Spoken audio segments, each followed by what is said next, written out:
Bismillahirrahmanirrahim. Assalamualaikum warahmatullahi wabarakatuh.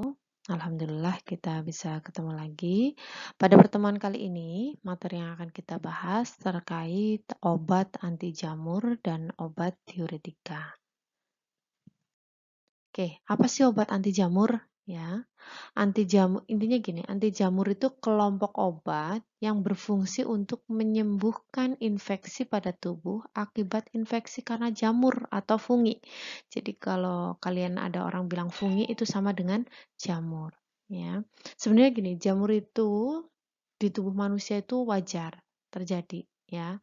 Akan tetapi ketika jamur itu bertumbuh dan berkembang secara abnormal, pasti akan menyebabkan masalah pada tubuh manusia, ya. Nah, umumnya infeksi jamur itu terjadi pada kulit, rambut, dan kuku. Jadi kalau kalian pernah lihat ada kulit kepala itu banyak putih-putihnya, hati-hati salah satu penyebabnya itu bisa jadi jamur. Ya, kukunya sampai putih-putih itu bisa jadi jamur. Nah, akan tetapi selain pada kulit, rambut, dan kuku, ini bisa juga terjadi beberapa infeksi serius karena jamur. Ya, antara lain bisa terjadi pada organ bagian dalam, sehingga berbahaya dan memerlukan pengobatan dan perawatan secara intensif. Di mana sih yang paling sering pada perempuan itu pada organ genitalia bagian dalam. Jadi orang-orang perempuan itu banyak sekali yang mengalami masalah infeksi jamur dan jamur ini sulit sekali diobati karena apa? Dia tumbuh di tempat yang hangat, lembab, sedangkan genitalia perempuan itu ya memang hangat dan lembab sehingga mudah sekali tumbuhnya jamur, apalagi ketika pH-nya bermasalah, ya. Di samping pada daerah genitalia perempuan bisa juga pada usus dan tempat-tempat yang lain. Sehingga ketika itu sudah menyerang pada organ dalam, ini pengobatannya benar-benar harus intensif. Walaupun pada kulit pun ada yang pengobatan intensif, harus intensif. Pernah melihat orang sekujur tubuh penuh dengan panu ataupun kudis, bukan berbahaya, tetapi akan sangat mengganggu ketika itu dibiarkan. Nah, seringkali infeksi jamur yang bersifat serius terjadi akibat penderita itu biasanya karena daya tahan tubuh lemah. Ya, ya daya tahan tubuh lemah bisa jadi karena memang dia mengkonsumsi obat-obat imunosupresan atau memang dia menderita HIV atau dia memang gangguan kekebalan tubuh. Jadi ada orang-orang yang memang memiliki kekebalan tubuh yang kurang sehingga dia memang mudah terinfeksi jamur, mudah sariawanan, mudah keputihan. Ini bisa jadi salah satu tanda bahwa imun kita itu kurang baik, sehingga sesuatu yang harusnya biasa saja, tetapi tubuh kita ternyata tidak mentolerir, sehingga itu menimbulkan masalah pada tubuh kita. Oke. Dermatofitosis adalah penyakit pada jaringan yang mengandung zat tanduk. Pernah nggak kalian lihat kalau orang bilang Jawa mungkin loang kali ya. Jadi kayak orang loangan itu ada luka bulat, tepinya itu memerah, dan itu nanti lama-lama melebar. Coba lihat gambar di sampingnya. Penyakit pada jaringan yang mengandung zat tanduk, misalnya stratum corneum pada epidermis, pada rambut, pada kuku yang disebabkan golongan jamur dermatofita. Disebut juga tinea, ringworm, kurap, tekni, herpes circinata. Nah, golongan jamur dermatofita ini merupakan kelompok jamur berfilamen yang terbagi dalam 3 genus, yaitu Trichopton, Microsporum, dan Epidermopotan. Jamur ini dapat menginfeksi jaringan kreatin manusia maupun hewan. Jadi selain menginfeksi manusia, dia juga bisa menginfeksi hewan. Coba kita lihat ya contoh-contohnya ya. Ini beberapa contoh dan saya sudah coba lengkapin gambar, jadi biar kalian bisa mengebayangin. Jadi kalau ada orang infeksinya kayak gini, hati-hati. Itu salah satu juga bisa disebabkan karena jamur. Dan repotnya ini, kadang kalau udah nempel, susah sekali disembuhkan. Ya, secara klinis dermatofitosis dibagi berdasarkan bagian tubuh yang terkena. Tinea capitis, coba perhatikan tinea. Tinea itu tadi salah satu ya, yang makanya saya blok merah di slide sebelumnya. Ya, bisa juga disebut sebagai tinea. Tinea capitis itu infeksi jamur pada area rambut atau bisa di alis atau bisa di bulu mata. Jadi kalau pernah lihat bulu mata ada putih-putihnya, siapa tahu dia terinfeksi karena jamur. Atau seperti gambar di samping itu di kepala. Dan biasanya ini gatal, ya, menyebabkan gatal. Kemudian yang kedua itu tinea corporis. Itu infeksi jamur yang terjadi pada badan dan anggota badan selain tangan, kaki, dan daerah kuris. Daerah kruris itu area kulit kelamin sama paha dan bokong. Ya, karena memang itu nanti disebut sebagai tinea cruris sendiri.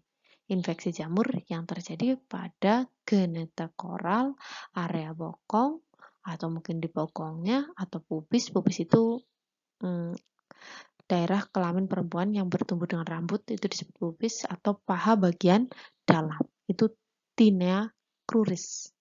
Oke. Kalau corporis tadi ada di anggota badan selain tangan, kaki, dan daerah kruris.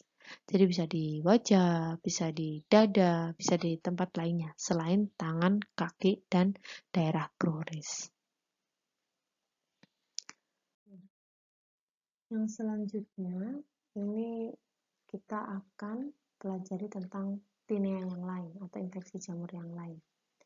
Ini ada tinea Barbie, daerah jenggot.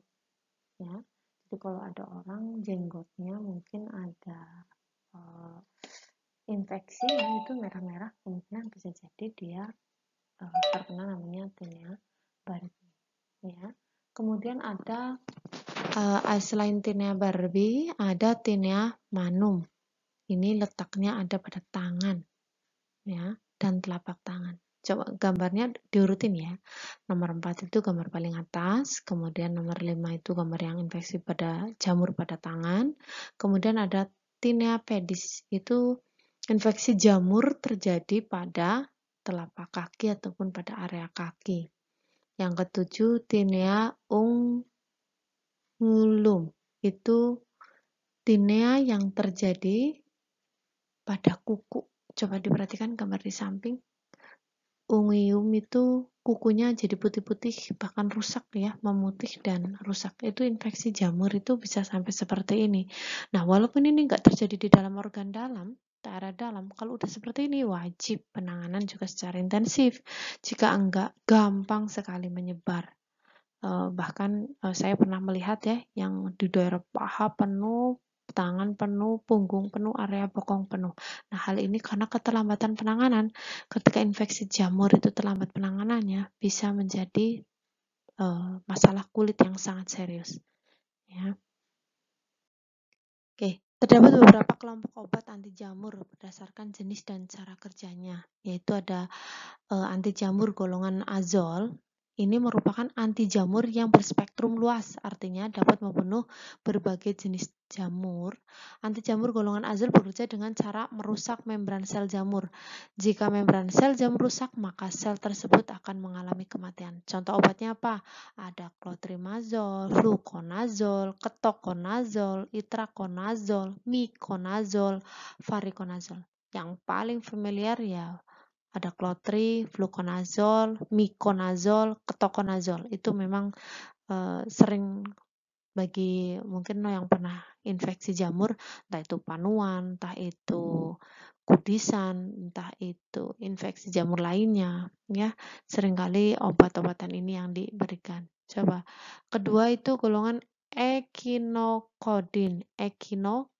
Ini merupakan anti jamur yang bekerja dengan cara merusak dinding sel jamur. Jadi dindingnya memang dirusak. Jika dibandingkan sel jamur tidak dapat dibentuk, maka sel tersebut akan mengalami kematian. Ya, kalau dindingnya nggak bisa dibentuk jelas akan menyebabkan kematian atau kerusakan pada jamur itu sendiri.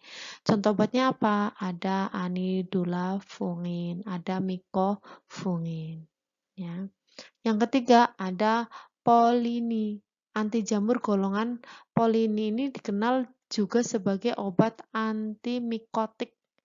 Obat ini juga bekerja dengan cara merusak membran sel jamur sehingga menyebabkan kematian sel tersebut. Contoh obatnya apa? Nistatin, ya, apitorisin B. Ini nistatin terkenal juga, artinya paling sering diberikan pada orang-orang yang keputihan. Itu nistatin paling sering.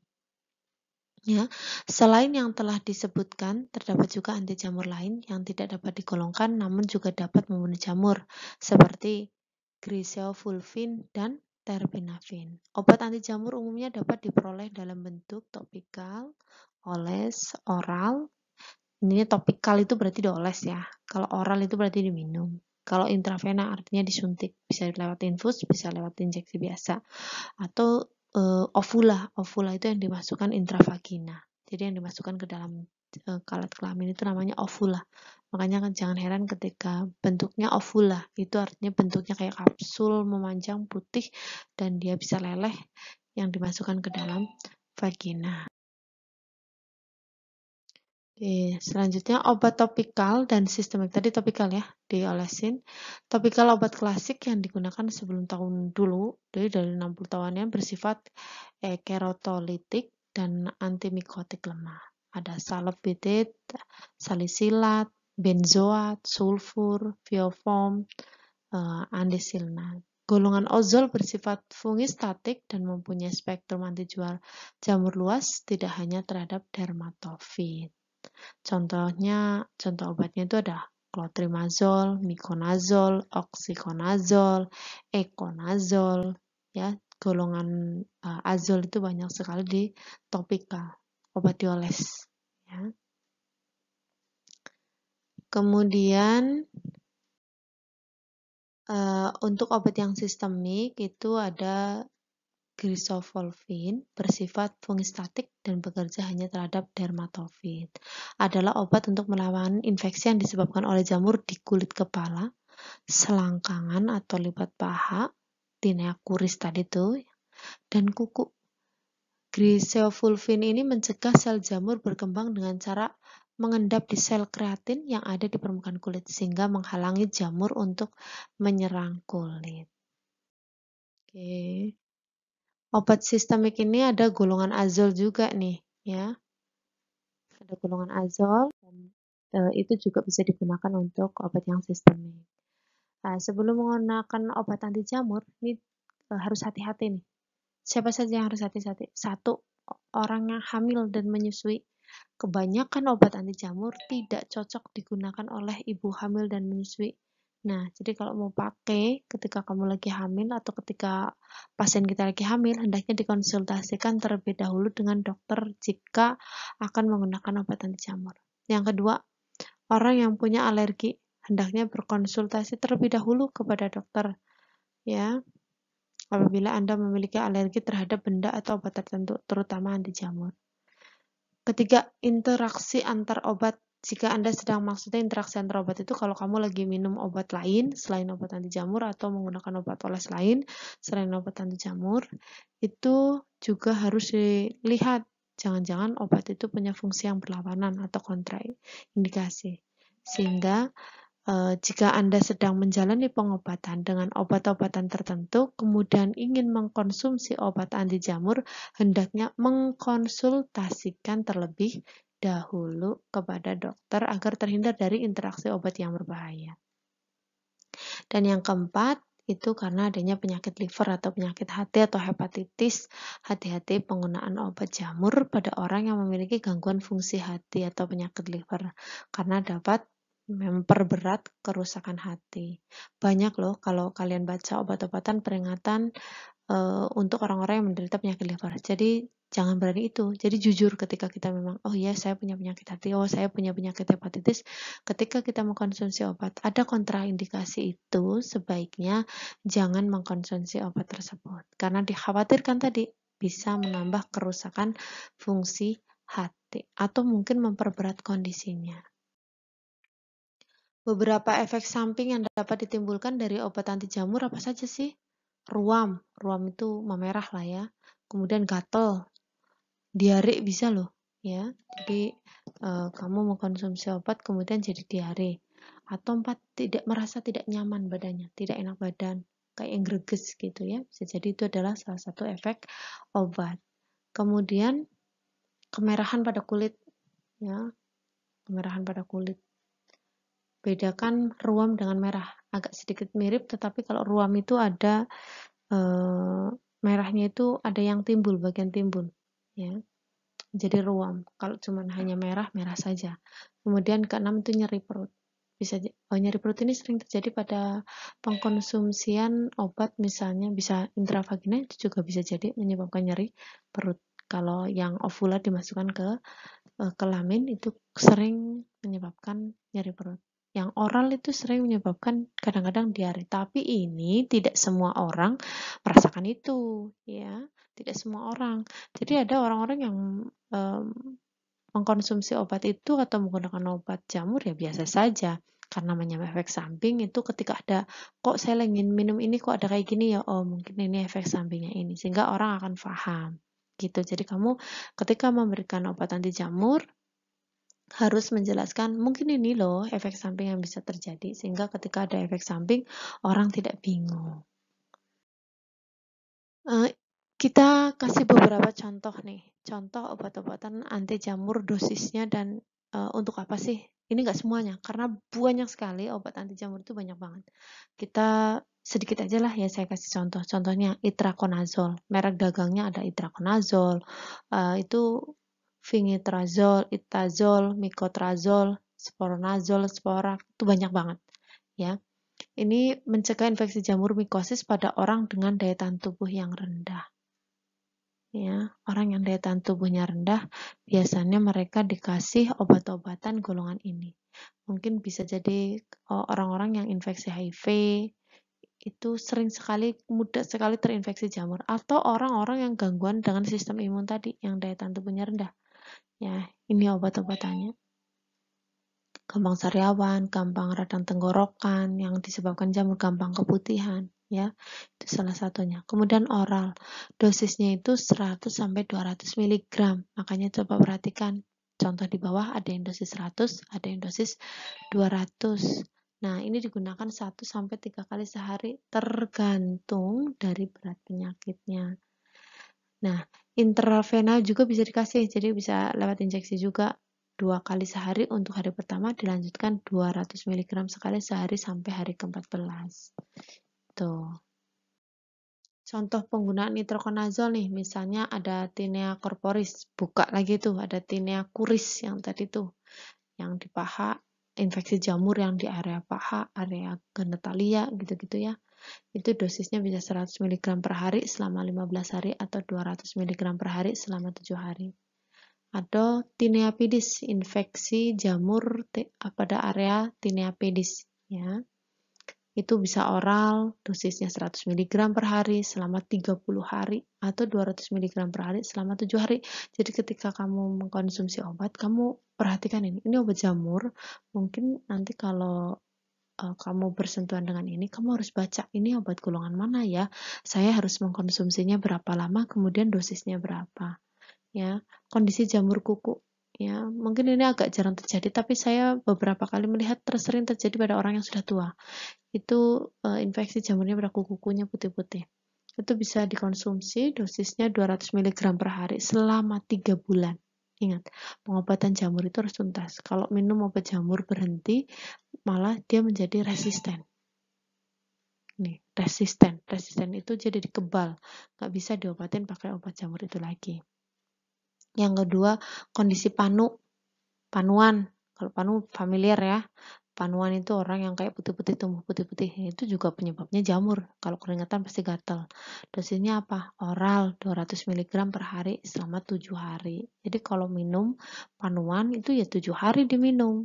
Jangan cuma 2 hari, agak nyaman, sudah tidak diminum lagi. Hati-hati terjadi resistensi obat. Kondisi pencegahan infeksi jamur pada orang dengan daya tahan tubuh rendah, itu oral, dosisnya bisa 200 mg 1 atau 2 kali sehari gitu. Contoh lagi dari B, golongan ketoconazole, merek dagang ketoconazole itu ada Formico, Nizol, Nizoral, Solinvac, Toxaid, Zolofor, ketoconazole gitu cukup banyak ya. Ada bentuknya krim, ada bentuknya tablet ya. Krim jelas untuk yang topikal oles ya, tablet jelas untuk diminum. Ya, kalau ketoconazole yang dioles ya tinggal oles saja pada daerah-daerah yang terinfeksi. sedangkan kalau oral yang diminum. Nah, ini dosisnya bisa 200 sampai 400 mg kalau yang oral, kalau diminum per hari. Digunakan sampai gejala hilang atau pemeriksaannya negatif. Ya. Jadi diperiksa dulu, kalau memang masih ada positif ya harus dikonsumsi terus gitu. Sampai nanti hasilnya negatif atau hilang. C. Clotrimazole. Merek dagangnya ada clotrimazole, itu Canesten, Clonita, Fungidrem nih yang paling terkenal nih. Karena banyak iklan di TV-nya Fungidrem ya. Ini salah satu obat anti jamur dan kondisi kandidis vulvovaginal ya, bisa juga terjadi untuk infeksi area vulva. Kalau intravaginal dosis 100 mg per hari selama 6 hari. Bisa juga diberikan 200 mg per hari selama 3 hari atau 500 mg sebagai dosis tunggal. Dosis tunggal itu cuma dosis 1 kali minum. Jadi 1 aja cukup gitu. Obat dimasukkan ke dalam vagina. Nah, kondisi infeksi jamur pada kulit. Kalau infeksinya pada kulit, tadi kalau kondisinya infeksi pada daerah vagina itu dimasukkan ke dalam vagina. Kalau kondisi infeksinya jamurnya pada kulit ya pakai yang oles gitu. Karena bentuknya ada yang krim, ada yang tablet. Nah, coba perhatikan pack yang di bawah ini. Kalau ini yang Fungidrem itu bentuk yang topikal yang oles di kulit. Tapi kalau yang Dayvagina Cream itu bisa dioleskan di area vagina. Krim untuk vagina. Ya, vagina itu jalan lahir ya. Ada D itu Miconazole.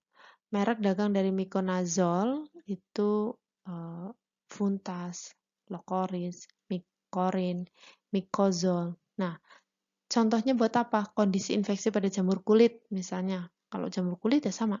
Sebenarnya penggunaannya tuh hampir sama kok. Kalau yang salep, mau merek apa saja, ya pasti diolesin. Cuman memang mereka memiliki dosis dan kadar yang berbeda-beda. Nah, ini yang kamu harus perhatikan itu ketika kamu dikasih Miconazole. Oh, Miconazole itu harus berapa sih? Oh, 2-6 minggu. Ya, kamu harus tertib itu. Jangan baru dipakai seminggu karena sudah membaik, sudah kelihatannya hilang, kamu berhenti. Padahal itu harus digunakan 2-6 minggu gitu loh. Ya. Bahkan kalau yang golongan Miconazole ini, walaupun kelihatannya sudah hilang, kamu harus melanjutkan sampai 1 minggu setelah gejala hilang. Gitu. Nah, kalau infeksinya fungi pada kuku nih, pada kuku. Ini bisa digunakan krim atau powder. Ada yang bentuknya bedak sebanyak 1-2 kali sehari pada area yang terinfeksi hingga 10 hari setelah gejala menghilang. Ya. Jadi kalau diolesin gitu ya, udah hilang gejalanya. Nah, kamu harus tambah 10 hari setelah gejala menghilang. Jadi bukan hilang langsung stop. Khawatirnya itu baru sporanya masih ada, tolanya masih ada, sehingga perlu benar-benar dipastikan hilang 100%. Karena jamur itu mudah sekali untuk tumbuh kembali. Dan kekhawatirannya ketika sudah diobatin A, kok kamu pengobatannya tidak tuntas, dia mengalami resistensi gitu. Candidiasis vulvovaginalis itu kalau infeksi candida pada daerah vulva. Itu bisa pakai krim dengan cara dioleskan pada vagina sekali sehari pada saat sebelum tidur selama 10-14 hari. Ya. Nystatin. Ya, merek dagang Nystatin, Candestin, Qazetin, Constantia, Enistin, Mycostin, Nimico, Nistin, Phlogistatin, banyak banget. Ini paling terkenal ketika mengobati keputihan. Tapi selain obat keputihan juga bisa kandida pada mulut. Kalau kandidiasis pada mulut, orang yang sering sariawan itu bisa dosisnya 100.000 unit 4 hari sekali. Jadi setiap 4 hari sekali, kocok dulu di mulut sebelum ditelan. Atau kondisi kandidiasis di usus. Ya, jadi sariawan di usus banyak gitu. Bisa jadi itu penyebabnya adalah jamur. Itu bisa diminum oral 500.000 sampai 1 juta unit 3-4 kali intral unit ya. Intral unit 3-4 kali sehari. Nah, kondisi kalau yang dia terjadi di area vagina atau kemaluan itu bisa 100.000 sampai 200.000 intral unit sehari sekali cukup sekali pakainya biasanya menjelang tidur. Itu selama 14 hari. Bentuknya kayak peluru, kayak kapsul, dimasukkan ke dalam jalan lahir atau vagina selama 14 hari. Dan biasanya menjelang tidur. Kenapa? Karena itu gampang keluar kalau kamu di siang hari, kamu beraktivitas. Nah, kalau tidur diharapkan kamu mau tidur dimasukkan sehingga pagi-pagi sudah leleh semua dan diharapkan di dalam kemaluan itu dia akan leleh dan menghancurkan sel-sel jamur yang ada di daerah vagina. Nah, ke pertemuan yang kedua itu obat diuretik. Apa sih obat diuretik? Sebenarnya kemarin kita ada bahas obat-obatan preeklamsi gitu ya. Preeklamsi kemudian hipertensi gitu-gitu. Nah, diuretik ini juga salah satunya sebenarnya. Ya, agak melenceng jauh. Kita tadi obat banti jamur.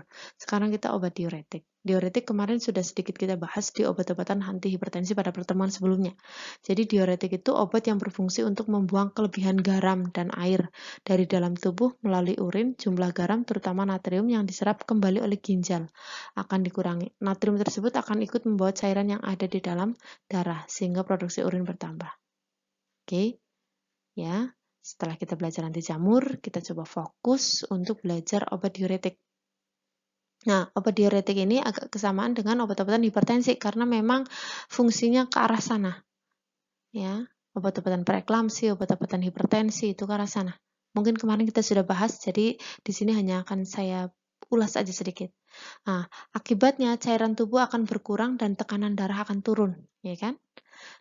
Diuretik umumnya digunakan untuk mengobati penyakit yang menyebabkan terjadinya penumpukan cairan dalam tubuh atau udim, bengkak. Selain itu, diuretik juga efektif dalam mengobati darah tinggi atau hipertensi. Ya, yang tadi saya sudah bilang. Pertemuan sebelumnya kita sudah pernah bahas. Nah, diuretik terbagi menjadi beberapa jenis. Ada thiazid. Diuretik thiazid ini merupakan obat diuretik yang bekerja dengan cara mengurangi penyerapan natrium dalam ginjal sehingga meningkatkan produksi urin. Biasanya kalau minum obat golongan ini bolak-balik pipis karena meningkatkan produksi urin bolak-balik pipis. Selain itu, thiazid dapat melebarkan pembuluh darah sehingga lebih efektif dalam menurunkan tekanan darah. Dan obat-obatan ini paling sering dikasih kepada orang-orang hipertensi. Diuretik jenis thiazid ini merupakan obat yang dianjurkan sebagai lini pertama. Jadi ini obat pertama ketika kamu ngedapetin orang-orang dengan hipertensi. Contohnya obat apa ini? Ada chlorthalidone, ada hidrokloratizid, dan indapamid. Diuretik loop. Diuretik loop itu merupakan obat diuretik yang bekerja pada loop lengkung, Henle di dalam ginjal. Obat jenis ini bekerja dengan menurunkan penyerapan kalium, klorida, dan natrium, sehingga dia tuh maksa ginjal meningkatkan jumlah urin.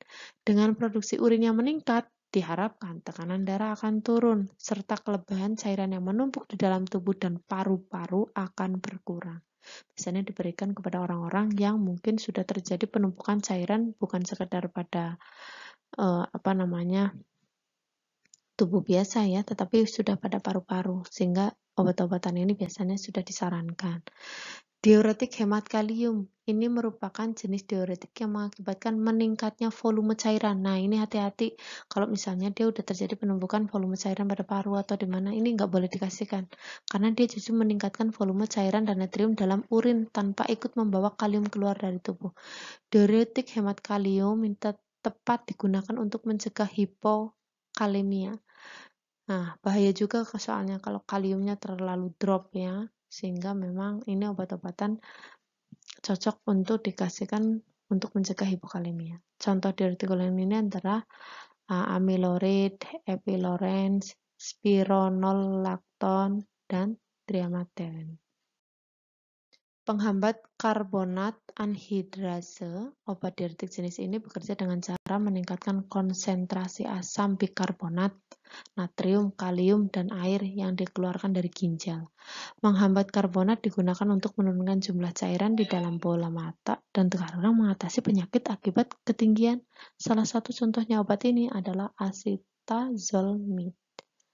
Diuretik osmotik, ya, kalau obat ini meningkatkan jumlah cairan tubuh yang disaring keluar oleh ginjal sekaligus menghambat penyerapan cairan kembali oleh ginjal. Contohnya obat diuretik jenis ini adalah mannitol. peringatan. Nih, hampir sama semua obat itu pasti peringatan hati-hati alergi, hati-hati orang yang punya penyakit liver, hati-hati pada ibu hamil, hati-hati orang yang udah usia 65 tahun ke atas, ya, atau hati-hati jika mereka sedang mengkonsumsi obat lain, ya, contohnya misalnya sulfamida atau lain sebagainya. Dan penggunaan diuretik bersamaan dengan kemoterapi juga ini harus dikonsultasikan. Ya. Efek sampingnya apa sih? Pusing, sakit kepala. Kasihan ya kalau kemo itu kan sudah pusing, sakit kepala juga. Nah, ketambahan obat ini juga punya efek samping seperti itu, sehingga memang perlu dikonsultasikan ketika mau digunakan berbarengan. Terus sering merasa haus, karena memang sering pipis, meningkatkan pipis sehingga sering merasa haus. Perubahan gairah seksual, gangguan siklus haid, peningkatan kadar gula, gatal dan ruam pada kulit, kekurangan kalium, natrium, dan magnesium. Makanya pada diuretik loop ini, makanya hati-hati penggunaan obat ini tuh harus benar-benar atas konsultasi, ya, dan penggunaannya pun harus diawasi. Kram otot dan telinga berdenging pada diuretik loop, ya, hiperkalemia pada penggunaan diuretik hemat kalium, atau ginekomastia pada laki-laki untuk penggunaan spironolakton. Nah, coba lihat, ini saya kasih contoh beberapa obat-obatan diuretik. Contoh yang pertama itu Indopamid, merek dagangnya Natril, Adapres, Bioperum Plus. Ini pengobatannya untuk udim, untuk bengkak, bisa oral 2,5 sampai 5 mg 1 kali per hari. Kalau buat hipertensi bisa oral 1,25 sampai 2,5 mg sehari. Contohnya di gambar di bawahnya itu loh, ada dosis 1,5, ada dosis 2,5, ya tergantung nanti dosisnya untuk obat apa dan kondisi bagaimana. Hidroklorithiazid, merek dagangnya hidroklorithiazid itu ada banyak, Coirvel, Blopres Plus, Olmetic Plus, Lodos, dan lain-lain. Ya, bisa untuk pengobatan hipertensi buat oral itu 12,5 sampai 50 mg sekali sehari, dapat dikombinasikan dengan obat antihipertensi lainnya. Nah, kalau untuk kondisi pengobatan untuk bengkak, misalnya ada pembengkakan, itu bisa dikasihkan oral 25 sampai 100 mg. Hati-hati untuk anak, itu bisa dikasihkan juga 1,3 mg per kilogram berat badan. Kalau anak 6 bulan sampai 2 tahun, ini udah bisa dikasih 1 sampai 2 mg per kilogram berat badan per hari, 1 sampai 2 kali per hari. Dosis maksimum, ingat kita tidak boleh memberikan sampai dosis maksimum. Anak usia 2 sampai 12 tahun itu 1 sampai 2 mg 1 sampai 2 kali per hari, dosis maksimumnya 100 mg per hari. Ini ada furosemid. Ini sering banget nih furosemid ya diberikan. Merek dagangnya banyak, ada Furosik, Lasik, ya, Uresik ini yang paling sering. Pengobatannya biasanya pembengkakan pada paru.